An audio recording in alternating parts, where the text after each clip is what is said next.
దీనిలోని సమాచారం ఏమిటంటే భారతదేశంలో ఆంగ్లేయులు చేసిన దురాఘాతాల ఫలితముగా ఇంగ్లాండ్ మహారాణి విక్టోరియా ఈస్ట్ ఇండియా కంపెనీని రద్దు చేసిందని, ఇక్కడి పాలనా బాధ్యతలన్నింటినీ కూడా స్వయంగా తనే చేపట్టిందని రాసి ఉంది. కావాల్సింది ఇది కాదు, నాకు సంపూర్ణ స్వరాజ్యం కావాలి.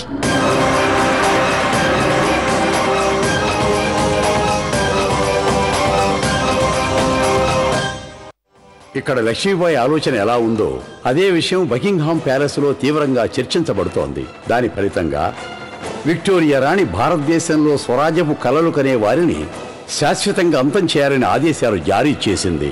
ఆవిడ అంతం చేయాలనుకున్న వారి జాబితాలో మహారాణి లక్ష్మీబాయి పేరు అగ్రస్థానంలో ఉంది.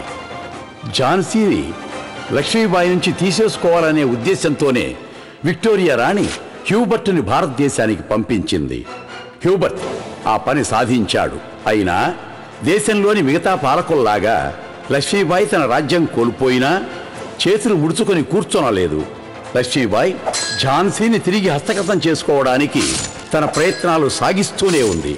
దాంతో భారతదేశంలో లక్ష్మీబాయి పేరు మారుమ్రోగసాగింది. అది చూసి లక్ష్మీబాయి వెలిగించిన విప్లవ జ్వాల భారతదేశమంతా వ్యాపిస్తుందని విక్టోరియా రాణిలో భయం ఆరంభమైంది. విక్టోరియా రాణి విప్లవాన్ని అణిచివేయడానికి ఏం చేయడానికైనా సిద్ధపడుతుంది.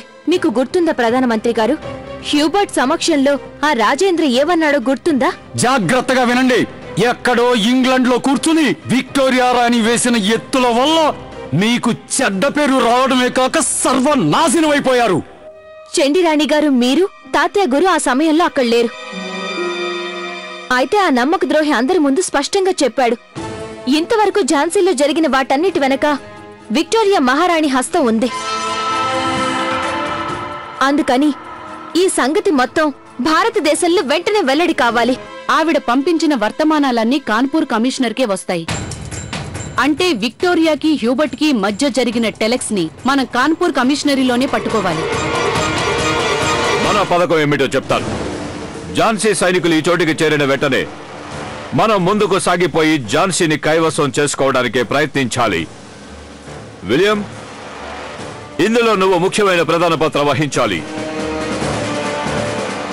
ముందుకి సాగే దళాలకి కెప్టెన్ రాక్ నాయకత్వం వహిస్తారు. ఝాన్సీకి వెళ్ళడానికి ఈ దారి ఒకటి ఉంది, ఈ దారి కూడా ఉంది. ఝాన్సీ వరకు వెళ్ళడానికి ఈ రెండు మార్గాలే ఉన్నాయి. మనం ఏం చేస్తామని ఆ ఆంగ్లేయులు అనుకుంటారో మనం సరిగ్గా అలాగే చెయ్యాలి. నీ పథకాలన్నింటినీ చించిపారేయ్.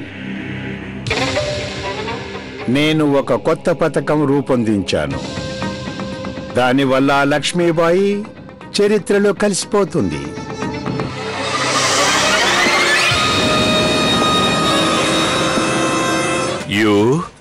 అవును, నేను బతికే ఉన్నాను.